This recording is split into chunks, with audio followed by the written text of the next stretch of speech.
दोघात तिसरा आता सगळं विसरा ही म्हणणं वाटते तितकी सोपी नाही बरं का. खरंच एखादा तिसरा मनुष्य किंवा त्याचे विचार एखाद्या नात्यात किती जास्त गोंधळ किंवा कन्फ्युजन म्हणा तयार करू शकतात आणि त्या नात्याची नीव कच्ची करू शकतात, हे मी खरंच माझ्या अनुभवावरून सांगते तुम्हाला.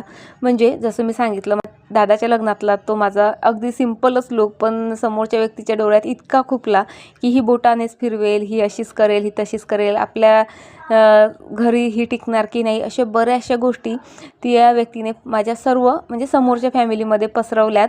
इवन माझ्या नवऱ्यालाही 10-10 वेळा त्या गोष्टीवरून चिडवणं, डिचवणं ह्या सर्व गोष्टी झाल्यात. आणि त्या गोष्टीचा परिणाम लॉंग टर्मपर्यंत मी सहन केलेला आहे. कोणत्याही नात्यात म्युच्युअल अंडरस्टँडिंग असणं खूप गरजेचं आहे आणि ही अंडरस्टँडिंग म्हणजे तयार व्हायला एंगेजमेंट टू लग्न यांच्यामधले जे दिवस असतात ना, ते भरपूर मदत करत असतात. पण आमचे ते दिवसही अशा तिसऱ्या लोकांच्या काहीतरी कमेंट करण्याने, काहीतरी बोलण्याने जे आहेत इफेक्ट होत होते. सुरुवातीचे दिवस असतात, एकमेकांना समजून घ्यायचं असतं, एकमेकाच्या प्रेमात पडायचं असतं, पण आमचं काहीतरी भलतंच चाललेलं. आणि एखाद्या रोपट्याचं कसं असतं बघा, किती चांगल्या प्रकारे आपण त्याची काळजी घेतो, त्याला खतपाणी कसं घालतो त्यावर त्याची वाढ असते ना डिपेंड.